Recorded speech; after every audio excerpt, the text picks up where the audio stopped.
Hello students.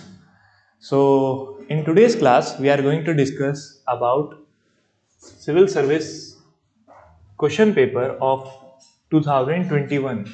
ये 2021 का हम सिविल सर्विस का प्रीलिम्स का आईएएस का प्रीलिम्स का पेपर देखेंगे और इसमें हिस्ट्री के क्वेश्चंस को देखेंगे कि कैसे आए थे और कुछ एरियाज पे हम समझेंगे कि how to tackle these type of questions. Because आपको पता होना चाहिए कि हिस्ट्री और आर्ट एंड कल्चर का एक मेजर एरिया रहता है, मेजर चंक रहता है और वेटेज रहता है in your UPSC civil service examination.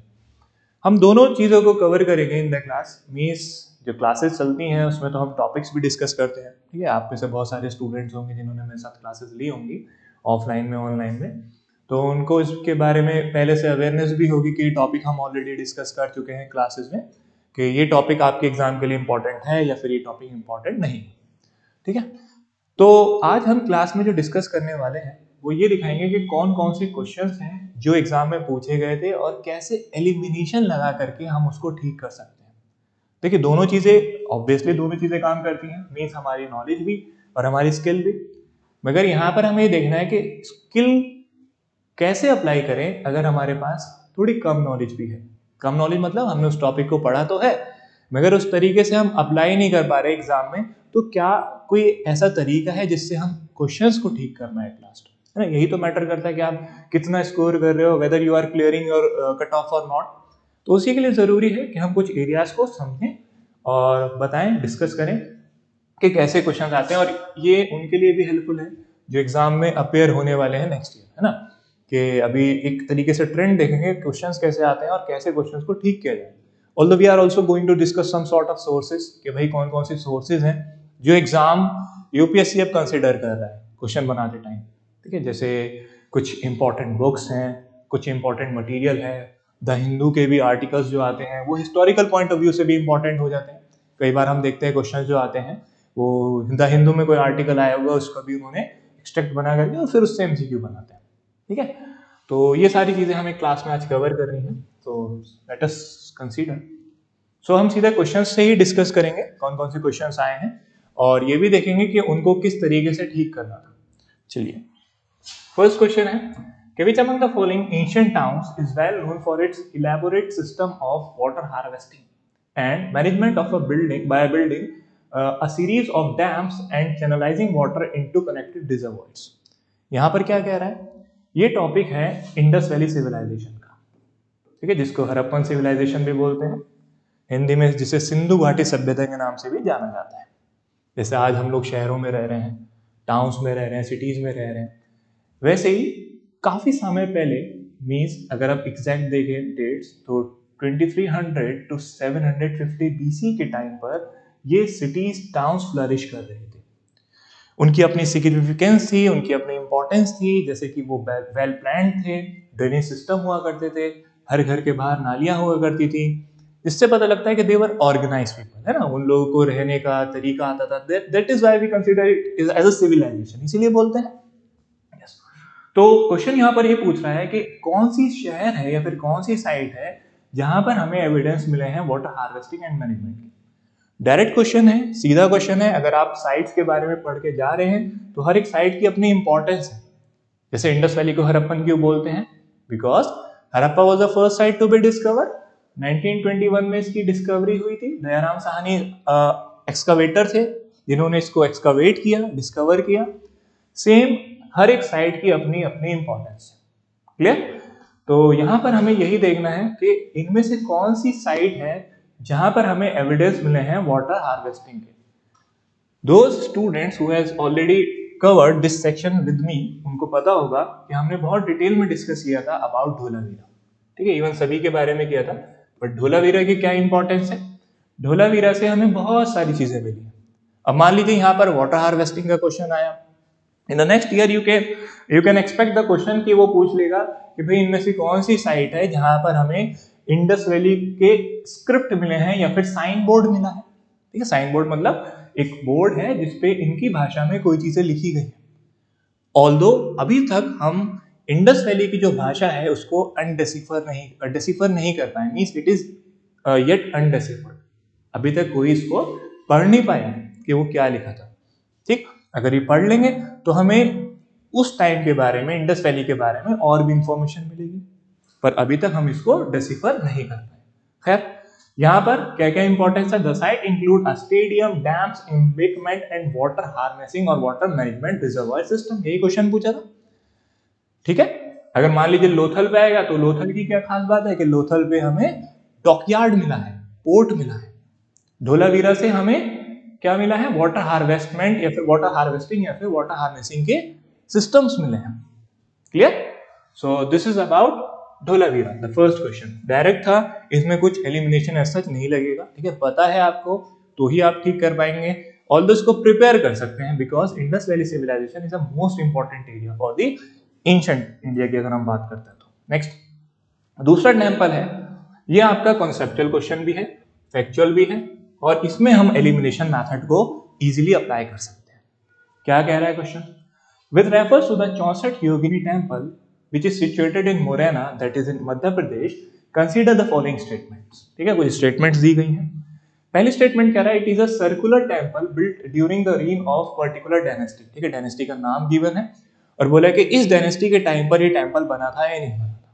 ठीक है, अभी हम मान के चलते हैं कि हमें इसके बारे में नहीं पता, means there is some kind of doubt in this particular statement, हमें नहीं पता exactly. Clear?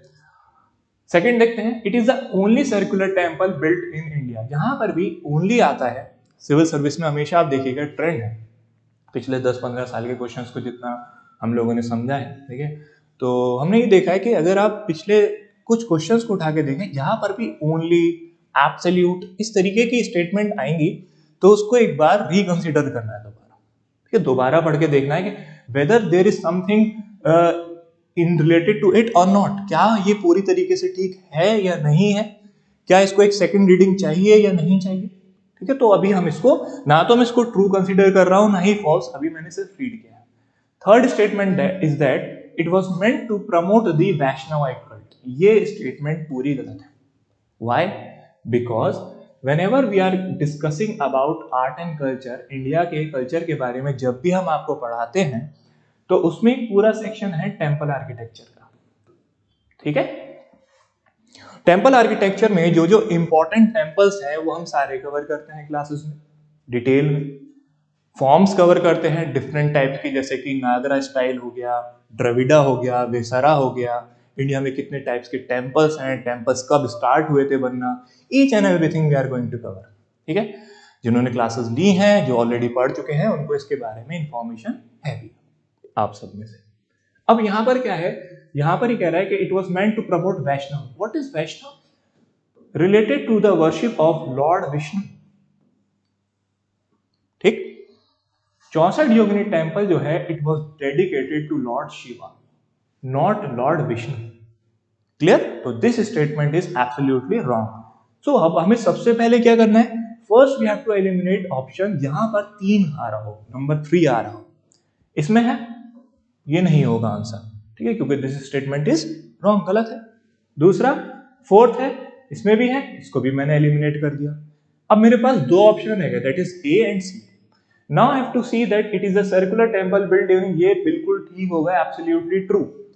Weather we know the exact date और टाइम कि किस डायनेस्टी में बनी थी या नहीं बनी थी, मुझे नहीं पता है। ठीक है, मगर मुझे ये समझ आ गया कि ये स्टेटमेंट ठीक होगी। क्यों? क्योंकि वन जो आपका ऑप्शन है वो दोनों में रिमेनिंग में रह गया ऑप्शन में, तो 1 तो होगा ही। ठीक है, ये एब्सोल्युटली ट्रू है। अब या तो मुझे 4 को देखना है या सेकंड को देखना है। सेकंड मैंने आपको पहले ही बताया था, इसमें कुछ तरीके के डाउट्स होते हैं, ठीक है, जो ओनली वाली स्टेटमेंट होती है। तो अगर मान लो मुझे रिस्क लेना होगा 2 स्टेटमेंट में, तो मैं एलिमिनेशन मेथड को कंसीडर करते हुए ये ऑप्शन पे रिस्क ले सकता हूं कि इसको मैं फॉल्स मानूं। एनी हाउ, अगर मुझे ये नहीं पता है, ठीक है, फोर्थ नहीं पता है। हालांकि इस टेम्पल की इंपॉर्टेंस ही यही है कि ऐसा माना जाता है कि ब्रिटिश इंडिया के टाइम पर जब हमारा पार्लियामेंट बना है, संसद भवन बना है, उसका डिजाइन इस टेम्पल से इंस्पायर है। ठीक है, इसको और बेहतर समझने के लिए एक बार इस पिक्चर को देखिए। ठीक है, ये आपको दिख रहा है, ये कैसा लग रहा है आपको? ठीक है, जिन लोगों को इवन नहीं पता है हिस्ट्री के बारे में या फिर कल्चर के बारे में या फिर टेम्पल आर्किटेक्चर के बारे में, वो भी कहीं ना कहीं रिलेट कर पा रहे होंगे। ठीक है, मतलब जो हमारी ऐसी ऑडियंस है जिनको नहीं पता है टेम्पल आर्किटेक्चर और ये सब क्या है, मगर कम से कम ये देख के समझ पा रहे हैं, नहीं तो पार्लियामेंट बिल्डिंग जैसा दिख रहा है कुछ कुछ, ठीक। तो ये यही टेम्पल है, इसीलिए ऐसा बोला जाता है, इससे इंस्पायर है। और बेहतर समझने के लिए एक बार आप इस स्लाइड को देखिए, ठीक। ये टेम्पल है, यहाँ पर जब हमने क्लास में पढ़ाया था तो इवन यही टॉपिक मैंने इसी तरीके से पूरा क्लियर किया था कि देखो कभी भी आ जाए तो बीच का हिस्सा जो है वो एक शिवा श्राइन है, ठीक है, लॉर्ड शिवा को डेडिकेटेड है। तो लॉर्ड शिवा को डेडिकेटेड है, इसका मतलब कि it was a Shaivite not Vaishnavite. Bhakti movement में हम पढ़ते हैं ना, दो तरीके के सेंट होते हैं, एक होते हैं आपके अलवास, ALWARS, ठीक है। ये कौन होते थे? ये वो होते थे जो लॉर्ड विष्णु की वर्शिप करते हैं, ठीक है। और दूसरे होते हैं आपके शैवाइट, जिनको नयनार्स बोलते हैं, NAYANARS। नयन, नयन मीन्स लॉर्ड शिवा की आई, ऐसे याद रख सकते हैं, ठीक है। तो ये जो वो सेंट होते थे जो कि लॉर्ड शिवा की वर्शिप करते थे। क्लियर? चलिए, so in this context we can complete our question. Okay, ये है। नेक्स्ट आता है मॉडर्न इंडिया का क्वेश्चन है about British East India Company. यहां पर कह रहा है कि in which among the following quarter 17th century, in which among the following was the factory of East India Company. ठीक है, देखिए जैसे मान लीजिए जो स्टूडेंट्स नहीं जानते हैं इसके बारे में, हम ये अभी हम फैक्ट्री से क्या समझते हैं, what do you mean by factory? Factory से हम समझते हैं वो जगह जहां पर मीन्स ऑफ प्रोडक्शन होता है ना, कोई भी चीज प्रोड्यूस करी जाती है, मैन्युफैक्चरिंग होती है, इजंट इट? यस। मगर उस टाइम पर यानी ब्रिटिश टाइम पर, या फिर जब ईस्ट इंडिया कंपनीज आ रही थी, चाहे वो पोर्चुगीज थी या फिर फ्रेंच थे या फिर डच थे या फिर इंग्लिश थे, जब ये लोग आ रहे थे तब इनकी इंटेंशन ये थी कि हम इंडिया में फैक्ट्री लगाएं। ठीक है, फैक्ट्री का मतलब क्या हुआ, देखो मान लीजिए एक रफ मैप में बनाता हूँ, यहाँ पर ये गुजरात सूरत रीजन है, ठीक है। सूरत में सब लोग चाहते थे कि वो अपनी फैक्ट्री लगाएं। फैक्ट्री का मतलब यहाँ पर ये हुआ एक तरीके के वेयर हाउसेस का मतलब क्या हुआ, इंग्लिश हिंदी में आप गोदाम समझ सकते हैं, ठीक है। यानी ये क्या करते थे, अब मान लीजिए इंटरनल इंडिया से आपको चाहे बंगाल हो गया या फिर बिहार हो गया, उत्तर प्रदेश हो गया, वहां से कुछ रॉ मटेरियल लाना है जो आपको अपनी मदर कंट्री ब्रिटेन भेजना है, एक्सपोर्ट करना है। तो आप क्या करेंगे, आप मीनवाइल वहां पर लाके सारा सामान स्टोर करते रहेंगे। क्लियर? जितने दिन में आपके जहाज आएंगे वापस, यानी आपकी मदर कंट्री इंग्लैंड से वापस आएंगे, जब तक आप सारा इंतजाम, सारा अरेंजमेंट कर लेंगे ऑफ लोडिंग एंड अनलोडिंग, और फिर आप उसको वापस भेज देंगे। ठीक है, this is the concept of factory. Okay, अब समझते हैं कि क्वेश्चन में क्या कह रहा है, कि हमें ये पहचानना है कि ब्रिटिश ईस्ट इंडिया कंपनी ने अपनी शुरू की जो फैक्ट्रीज हैं वो कहाँ कहाँ लगाई है। ये ऑप्शन दे रखा है। जब भी हम इस टॉपिक के बारे में पढ़ते हैं तो सबसे इंपॉर्टेंट यही हम जानते हैं कि ईस्ट इंडिया कंपनी ने, क्योंकि शुरू में जब आए थे they wanted to establish factory at Surat, Jahangir के टाइम पर आए थे। अलग अलग ट्रैवलर्स आए, अलग अलग एम्बेसडर्स आए, ऑफिसर्स आए ब्रिटिश ईस्ट इंडिया कंपनी के, सिर्फ और सिर्फ परमिशन लेने। ठीक है, परमिशन किस बात की, कि भाई हमको एक फैक्ट्री लगानी है, कहां पर, सूरत में। जहांगीर के टाइम पर आए, ठीक है। अकबर के टाइम पे तो रालफिक्स सबसे पहले थे, ठीक है। उसके बाद he was not the basically the traveller, मतलब officer of East India Company, जो कि परमिशन के सिलसिले में या फिर इस कॉन्टेक्स्ट में आए थे। सबसे पहले विलियम हॉकिंस आए, देन थॉमस रो आए, ठीक, उसके बीच में कैप्टन मिडलटन भी आए। तो ये लोग क्या चाहते थे कि हमें फैक्ट्री स्टैब्लिश करने की परमिशन दे दी जाए, शाही फरमान मिल जाए मुगल एम्परर जहांगीर से। तो खैर शुरू में जब उन्होंने अपनी वो लगाई, तो हम पढ़ते हैं कि पहले उन्होंने शुरू इनिशियली जो फैक्ट्री से उसमें से बरोच एक था। अब मैं क्या करूंगा, अब मैं थर्ड और फोर्थ ऑप्शन को एलिमिनेट करूंगा, क्योंकि मुझे ये पता है कि बरोच जो था वो इनका फैक्ट्री हुआ करता। अब मेरे पास जो ऑप्शन रह गए उसमें से त्रिची जो है वो ऑलरेडी खुद ही एलिमिनेट हो गया, क्योंकि देयर इज नो ऑप्शन जो कि मेरे पास बचे हैं ए और बी जिसमें से 3B गिवन हो, नहीं है ना दोनों में, देखिए है ना, देयर इज नो ऑप्शन। तो अब मुझे क्या करना है, अब मुझे इसके बारे में कंसीडर करना है कि whether second, that is Chicacole, was the factory of British East India Company और नॉट। जब आप टॉपिक को डिटेल में पढ़ते हैं तो हमारे हर एक एस्पेक्ट को कवर करेंगे, ठीक है। तो इसका एक्सप्लेनेशन ये है इस पर्टिकुलर क्वेश्चन का, कि ब्रिटिश ईस्ट इंडिया कंपनी ने अपनी जो फैक्ट्री लगाई थी वो कुछ जगह पे लगाई थी, जैसे कि सूरत, जिसके बारे में अभी मैंने डिस्कस किया, then Ahmedabad, then Agra, then Masulipatnam and Bharuch. ये कुछ शुरू की फैक्ट्रीज थी, इनिशियल फैक्ट्रीज थी, जो कि ब्रिटिश ईस्ट इंडिया कंपनी यानी अंग्रेजों ने आकर के भारत में स्टैब्लिश की थी। क्लियर? दूसरा क्या कह रहा है कि जो अभी हम सिटी के बारे में देख रहे थे, दैट इज चिकागोल, इट वॉज, अभी जो मॉडर्न डेज को हम बोलते हैं श्रीकाकुलम, ये एक तरीके का पोर्ट हुआ करता था, माइनर पोर्ट था, ठीक है, और हार्बर था। It was not a site जहां पर ब्रिटिश ईस्ट इंडिया कंपनी ने यानी इन्होंने अपनी फैक्ट्री लगाई, ठीक है, ये फैक्ट्री साइट नहीं थी। क्लियर? तो फिर से एक बार अगर क्वेश्चन को देखो आप, तो अब आपको क्लियर हो जाएगा कि यहां पर सिर्फ ऑप्शन ए जो है यानी वन ओनली जो है, it is the right option जो आपको टिक करना था एग्जाम में। क्लियर? चलो आगे देखते हैं। थर्ड क्वेश्चन एंशिएंट इंडिया का है। क्या कह रहा है यहां पर? From the decline of Guptas, Guptas का जब डिक्लाइन हुआ, until the rise of Harsha, ठीक है, हर्षा कौन सी डायनेस्टी से बिलोंग करते थे? पुष्यभूति, पुष्यभूति, ठीक है, आपने सुना होगा कहीं ना कहीं इनका नाम हर्षवर्धन, तो इसलिए वर्धन डायनेस्टी भी बोलते हैं। इन्होंने अपनी कैपिटल जो थी, इनके फादर ने, जिनका नाम था प्रभाकर वर्धन, ठीक है, उन्होंने अपनी कैपिटल बनाई थी थानेसर में, थानेश्वर या फिर थानेसर, ठीक है, जो कि पड़ता है मॉडर्न डे हरियाणा में। क्लियर? चलो ये कह रहा है कि अगर आप एंशिएंट इंडिया को पढ़ते हो डिटेल में, तो there are some important dynasty, ठीक है, कुछ ही ऐसे वंश हैं जो बहुत इंपॉर्टेंट है। इसमें आपके मौर्यन आते हैं, ठीक है, गुप्ता आते हैं, इसके अलावा आपके हर्षा आते हैं, उससे पहले के भी हैं, मगर इनकी इंपॉर्टेंस ज्यादा है। कभी भी आप पढ़ोगे, एग्जाम के लिए प्रिपेयर करोगे, सिविल सर्विस के लिए प्रिपेयर करोगे, तो आपको इन पे ज्यादा फोकस करना है कि इनसे क्वेश्चन आने के चांसेस सबसे ज्यादा है।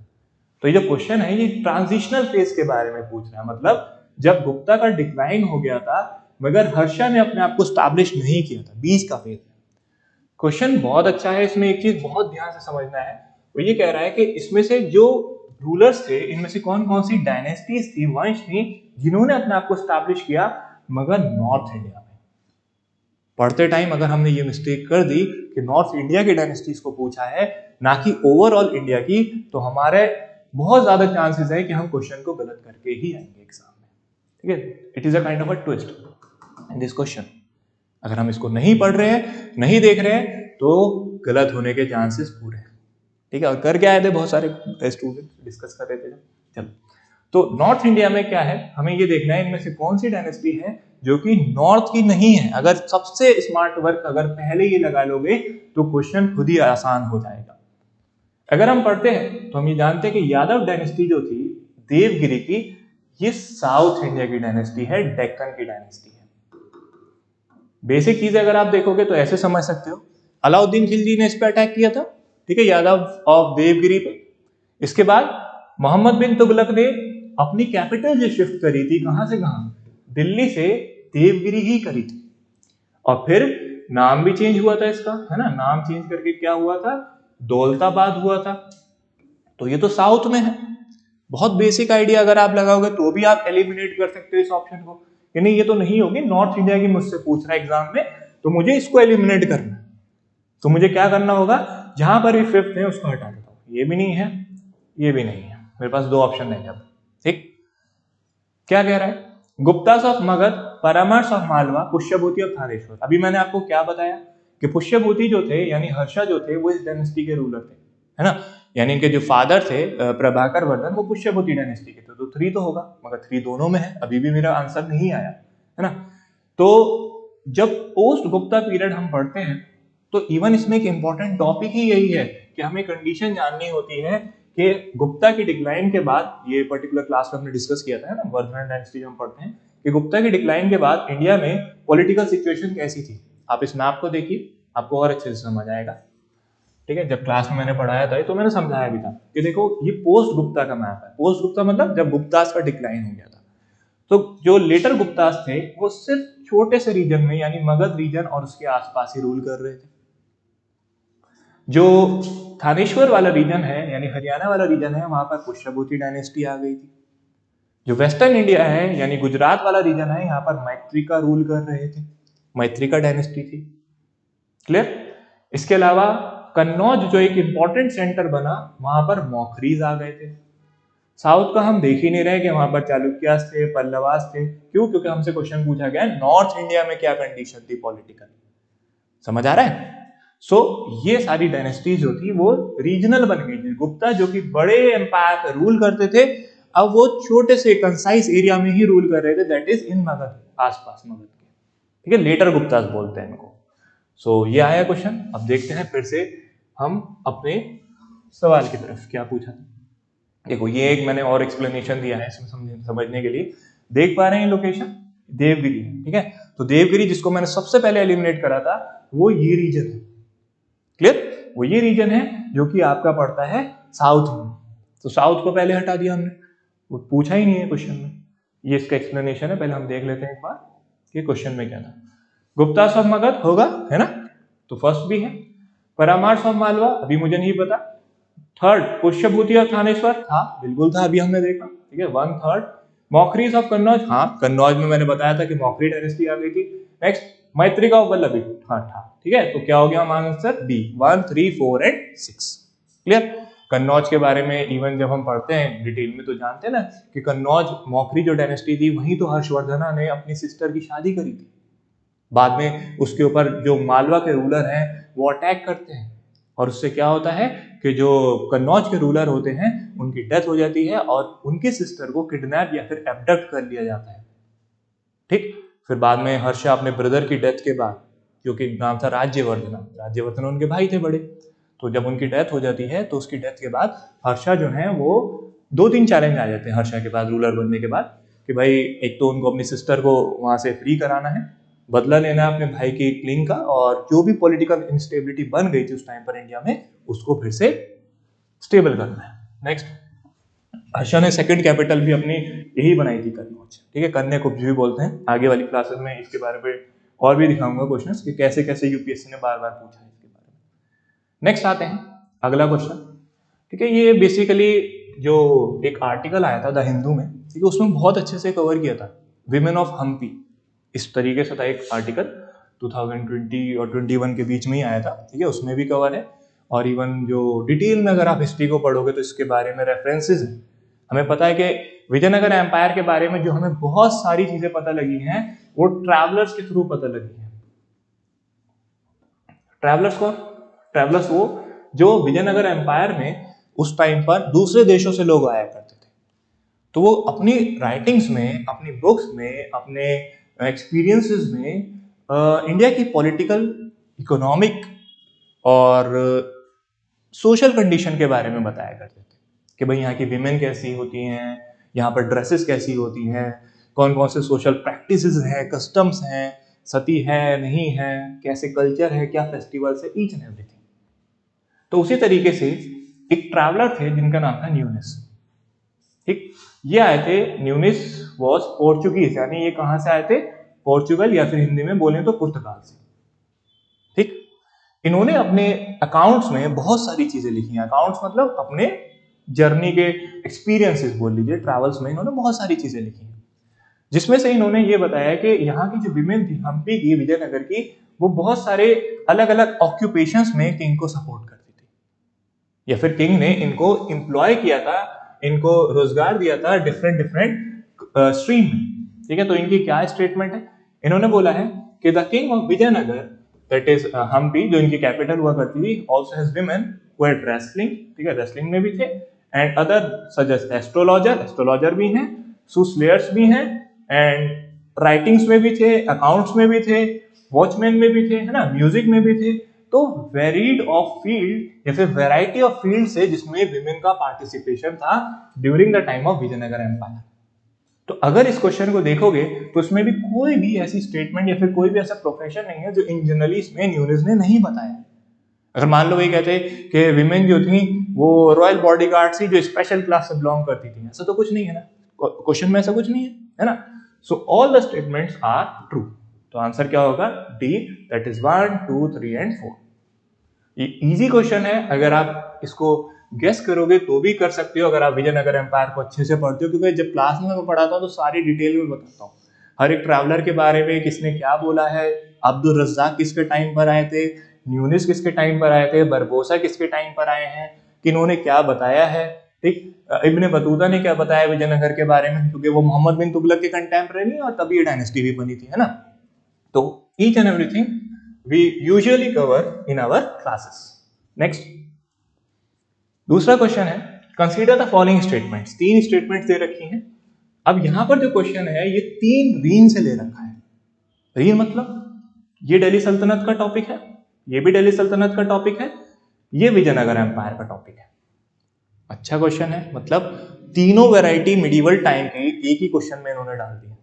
ठीक है, तो देखने में एक है ये, मगर है 3 क्वेश्चन। ऐसे ही करता है यूपीएससी हमेशा। ठीक है, तो मतलब 4-5 चीजों को एक ही डाल देगा और बोलेंगे स्टूडेंट से देखो एक ही क्वेश्चन है। अब उसको पढ़ने में कितना टाइम लगता है समझने में, तो वो थोड़ा एक कॉम्प्लिकेटेड प्रोसेस हो जाता है। अगर आप पहले से इसको तैयार करोगे तो it will become easy for you. ठीक है, ऐसा देखो मैं अभी जो चीजें बता रहा हूँ ऐसा नहीं है कि हमने कभी पढ़ी ही ना हो, सुनी ना हो, मगर उनको हाईलाइट करना होता है, स्ट्रीमलाइन करना होता है, उन एरियाज पे ज्यादा फोकस करना होता है। तो क्या है यहाँ पर देखते हैं। पहला स्टेटमेंट कह रहा है कि it was during the time of Iltutmish that Genghis Khan reached Indus, Indus means Indus river के पास तक आ गया था, in pursuit of the fugitive Khwarizm prince। जब हम पढ़ते हैं इल्तुतमिश के बारे में तो उसकी 2-3 पॉलिटिकल अचीवमेंट्स या फिर हाइलाइट्स बोलिए, ऐसे तो रिफॉर्म्स उसने बहुत किए हैं। इक्तदारी सिस्टम चलाया था, टंक और जीतल कॉइंस चलाए हैं इल्तुतमिश ने, तुर्कान चहलगानी बनाया है, ग्रुप ऑफ 40 जिसे बोलते हैं। इसके अलावा जो इसकी सबसे इंपॉर्टेंट अचीवमेंट है वो ये है कि जैसे 2 तरीके से हम देखते हैं कि एक तो ये चंगेज खान के बारे में यूजुअली लोग जानते हैं, सुना होगा। ठीक है, मंगोल इन्वेडर था जो कि मंगोलिया से आ रहा था इन्वेड करने, मगर उसने इंडिया में अंदर इन्वेड नहीं किया है। तो कुछ हिस्टोरियंस ने अलग अलग व्यूज हैं, आपने देखा होगा।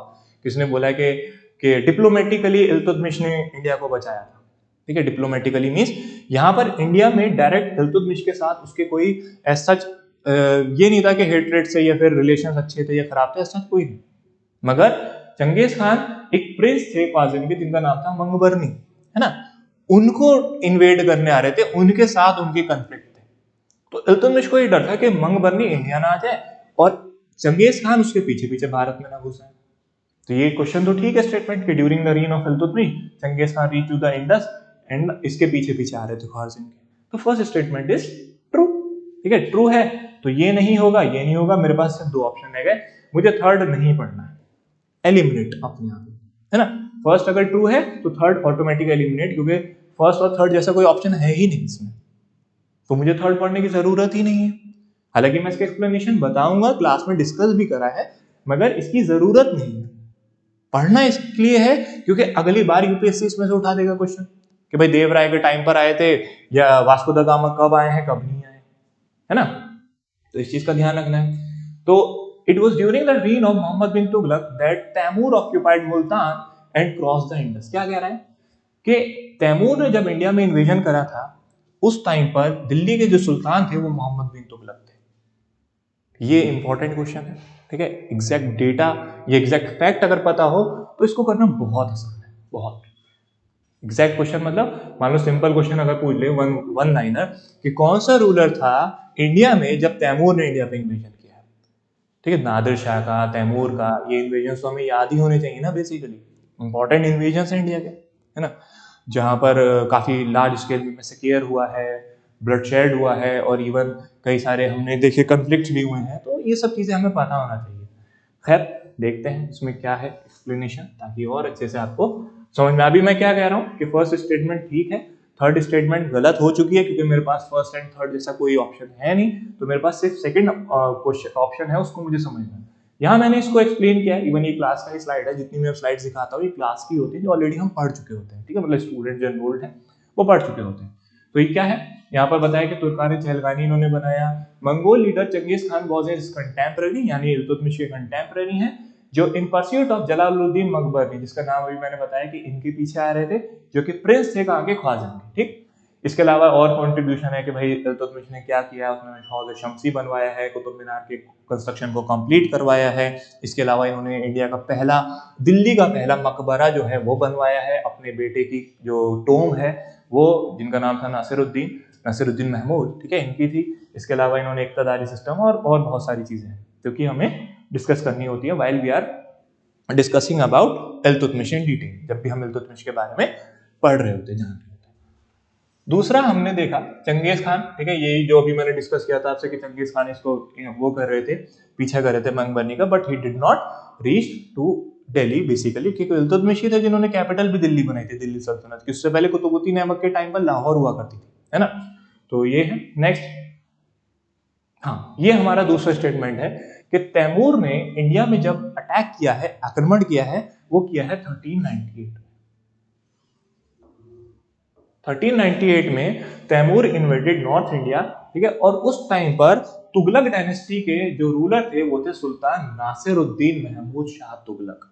सिंपल क्वेश्चन है, फैक्चुअल क्वेश्चन है, बिल्कुल बेसिक अगर आप पढ़ेंगे तो भी इस चीज के बारे में मैंने मल्टीपल टाइम डिस्कस किया है क्लास में, कि कभी भी ये याद रखो कि इन्वेडर कोई आएंगे तो उसके कंटेम्पररी कौन है, कोई वॉर हो रहा है तो उस टाइम पर कौन है, कोई इंपॉर्टेंट रूलर अगर है, रूल कर रहे हैं, तो सेंट कौन है उनके कंटेम्पररी, तुलसीदास किसके कंटेम्पररी हैं, गुरु गोविंद किसके कंटेम्पररी हैं, गुरु नानक इनके कंटेम्पररी हैं। तो इस टाइप के क्वेश्चंस यूपीएससी पूछता है। देखो यहाँ पर ईयर्स का ऐसा रोल नहीं होता है, हमें ऐसा लगता है कि history is all about mugging up all the years, है ना, वो नहीं। साल याद करने बैठ जाओगे तो फिर पूरे साल ही याद करना, ठीक, ऐसा नहीं है।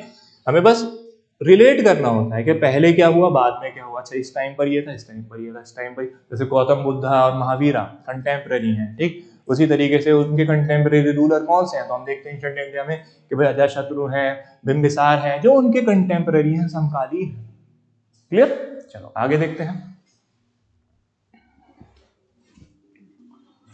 दूसरा, ये तीसरी स्टेटमेंट है जो आपकी मैंने बताई थी कि वास्को द गामा जो है वो देवराय सेकंड जो रूलर हैं विजयनगर एम्पायर के, उनके टाइम पर आए, है ना। पर वो ऑलरेडी एलिमिनेट हो गया था अपना ऑप्शन, है ना। आंसर सिर्फ ओनली वन है, एक बार उसको भी देख लेते हैं क्वेश्चंस को फिर से, सो दैट आपको और अच्छे से क्लियरिफिकेशन होगा। ये था क्वेश्चन, तो ये ठीक है स्टेटमेंट। दूसरी क्या है, during the time Mohammad bin Tughlaq, no it was not during the time of Mohammad bin Tughlaq, तो हमको इसको भी एलिमिनेट करना है। हमारा आंसर आ गया A only, first only A. Next, यहां पर मैंने एक्सप्लेन किया है, ठीक है, जैसे ये क्लास का ही है कि पोर्चुगीज कब आए थे, 1498 में सबसे पहले ट्रैवलर वास्को द गामा आए हैं, ठीक है। किसके टाइम पर आए थे, ज़ेमुरिन के टाइम पर आए थे। कहां पर आए थे, कैलीकट में आए थे। क्वेश्चन ये कह रहा है विजयनगर में उस टाइम पर रूलर कौन से थे, तो अगर हमें पता है कि देवराय का जो रूल है वो 1422 से लेकर के 46 तक है, जबकि वास्को द गामा आ रहे हैं 1498 में, तो ऑब्वियसली वो नहीं होंगे, ठीक है। तो एलिमिनेशन से वैसे भी गलत हो रहा है। नेक्स्ट क्वेश्चन, यहां पर कुछ साइट्स दे रखी हैं हमें और उनकी इंपॉर्टेंस पूछी है, ठीक है। ये सिविल सर्विस में एक ट्रेंड है कि वो जो इंपॉर्टेंट साइट्स होती हैं, जगह होती हैं, उनका आपसे ओवरव्यू लेना चाह रहा होता है कि भाई आपने जब पढ़ा तो उसमें क्रक्स क्या देखा, लास्ट में आपने क्या देखा कि इस साइट में ये चीज इंपॉर्टेंट है या फिर इंपॉर्टेंट नहीं है। तो हमें क्या देखना है, यहाँ पर हिस्टोरिकल प्लेसेस दे रखी है, जैसे कि बुरजा होम है, चंद्रकेतुगढ़ है और गणेश्वर है। Clear. Being a student of history, जब आप हिस्ट्री को पढ़ते हो और जहां से स्टार्ट करते हो वो है स्टोन एज, ठीक है, जिसे हिंदी में पाषाण काल भी बोला जाता है। Stone age is divided into 3 parts, palaeolithic, then mesolithic, then neolithic, ठीक है। नियोलिथिक की कुछ एक साइट्स हैं जो बहुत इंपॉर्टेंट है। साइट्स मतलब जगह, शहर, जैसे कि अभी मैंने इंडस वैली का सबसे पहले धोलावीरा का एग्जांपल लिया था, उसी तरीके से नियोलिथिक के टाइम पर भी बहुत सारे ऐसे शहर थे। कश्मीर में 2 साइट्स हमें मिली हैं ऐसी जिनकी अपनी इंपॉर्टेंस है। ज्यादातर जो इंपॉर्टेंस हम इसकी पढ़ते हैं वो पिट ड्वेलिंग में पढ़ते हैं, ठीक है। What is pit dwelling, due to harsh climatic condition, इतनी ठंड पड़ती थी कि लोग जो हैं वो पिट्स करके उसमें रहा करते थे, यानी गड्ढा करके उसके अंदर रहा करते थे। जमीन में गड्ढा कर लिया और उसके अंदर अपना रह रहे हैं, ठीक है, ठंड कम लग रही है। तो ये था वहां का जो हमें एविडेंस मिला है। तो बुरजा होम क्या है, बुरजा होम स्टोन एज की साइट है, ना कि वो रॉक कट की साइट है। रॉक कट मतलब क्या हुआ, आगे चल के जब एंशिएंट टाइम में डेवलपमेंट हुआ, टेम्पल्स बनने लगे, तो हमने क्या देखा कि बड़े बड़े पहाड़ को काट करके टेम्पल्स बनाए जाते थे, ठीक है, या फिर केव्स बनाई जाती थी, या फिर कुछ स्कल्पचर्स या फिर स्ट्रक्चर बनाए जाते थे, जैसे पल्लवास अर्जुन पीनिक्स, है ना, महाबलीपुरम में है। या फिर बहुत फेमस टेम्पल एलोरा का है जो कि राष्ट्रकूटा डायनेस्टी में बना था, केव नंबर 16 में एलोरा की कैलाशनाथ टेम्पल या फिर कैलाश टेम्पल, जो एक पत्थर पूरे पहाड़ को काट करके एक टेम्पल बनाया गया था। केव नंबर 16 में है, राष्ट्रकूटा रूलर कृष्णवर्मन ने उसको बनवाया, है ना, वो अलग एस्पेक्ट है। तो बुरजा होम रॉक कट साइट नहीं है, ये स्टोन एज की साइट है। तो first option eliminated, first option eliminated. Only we have C and D, जिसमें थर्ड दोनों में सेम है, तो थर्ड ट्रू होगा। बस अब हमको ये जानना है कि चंद्रकेतुगढ़ की क्या इंपॉर्टेंस है। कल्चर में जब भी हम पढ़ते हैं तो हमें उन शहरों के बारे में जानना बहुत जरूरी होता है जहां पर हमें कुछ एक्स्ट्रा या फिर कुछ सिग्निफिकेंट चीज मिली हो। जैसे अशोका की इमेज कहाँ से मिली है, ठीक है, अशोका ने कहाँ कहाँ टेम्पल स्तूपास बनवाए हैं, या फिर अशोका ने कहाँ कहाँ पिलर्स लगवाए हैं, तो ये सारी चीजें हमें पढ़ने को मिलती है। ठीक, तो चंद्रकेतुगढ़ जो साइट है उसकी इंपॉर्टेंस ही यही है कि यहाँ पर हमें बहुत सारे टेराकोटा आर्ट मिले हैं। ठीक है, टेराकोटा बेसिक अगर जिसको नहीं पता है, वो एक तरीके से क्ले टाइप का मटेरियल होता है ना, जैसे जिसके बर्तन वगैरह बनाए जाते थे। तो यहाँ पर बहुत सारे टॉयज हो गए या फिर स्कल्पचर्स हो गए, स्ट्रक्चर हो गए, वो टेराकोटा के हमें मिले हैं चंद्रकेतुगढ़ में। तो ये ठीक है स्टेटमेंट, ठीक। हालांकि जब क्लास में डिस्कस करते हैं तो हम डिटेल में ही बताते हैं इस सब के बारे में। ठीक है, ये बुर्ज़ाहोम है जो अभी मैंने आपको बताया, बुर्ज़ाहोम साइट है जो कि डिस्कवर करी थी किसने, एच.डी. टेरा ने 1935 में। और यहाँ से हमें कई सारे एविडेंसेस मिलते हैं, स्केलेटस ग्रेव मिलती हैं। तो दिस इज अबाउट बुर्ज़ाहोम। एक और है गुफकरार, है ना, वो वहीं पर ही है, कश्मीर में ही है। तो दोनों बुर्ज़ाहोम और गुफकरार एक साथ ही कॉन्टेक्स्ट में हम देखते हैं। सो ये जो है फोटो, ये है आपका चंद्रकेतुगढ़ का। चंद्रकेतुगढ़ जो कि आपका पड़ता है कलकत्ता यानी कोलकाता के पास, यानी वेस्ट बंगाल में एक जगह है, साइट है, जहां पर हमें इस तरीके से टेराकोटा के बहुत सारे स्ट्रक्चर मिले हैं। ठीक है, वो छोटे स्कल्पचर्स की फॉर्म में भी हो सकते हैं, वो ऑर्नामेंट्स की फॉर्म में भी हो सकते हैं, वो हो सकता है पॉट्स की फॉर्म में हो, है ना, पॉट्स मिले हो, या फिर हो सकता है वो कोई टॉय हो। तो दिस इज अबाउट चंद्रकेतुगढ़। इसकी यही इंपॉर्टेंस है कि भाई हमें यहाँ से इस तरीके से टेराकोटा के स्ट्रक्चर जो है वी हैव फाउंड और वी हैव डिस्कवर्ड। ठीक है, तो अभी कंटिन्यू चलेगा, अभी और दूसरे लेक्चर में I will discuss all the remaining questions. ठीक है, चलिए, थैंक यू।